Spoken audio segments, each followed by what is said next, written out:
Hindi pa raw tapos ang laban kaugnay sa impeachment ni Vice President Sara Duterte ayon kay Manila 3rd District Representative Joel Chua. Anya, hindi checkmate ang naging hakbang ng Senado kundi tila ay nasa impasse lang o hindi pa pagkakasundo. Pagtanggi raw ito sa due process para sa taong bayan. Sabi naman ng tagapagsalita ng House Prosecution Panel na si Attorney Antonio Bucoy, sakaling baliktarin ng Korte Suprema ang kanilang desisyon, dapat daw mag-reconvene ang Senado bilang impeachment court. Kung pinal at executory na, tapos na ang boxing. Diba?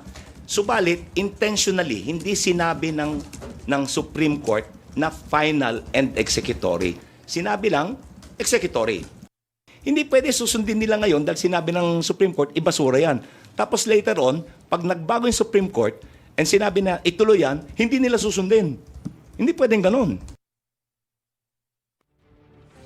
Gusto mo bang mauna sa mga balita?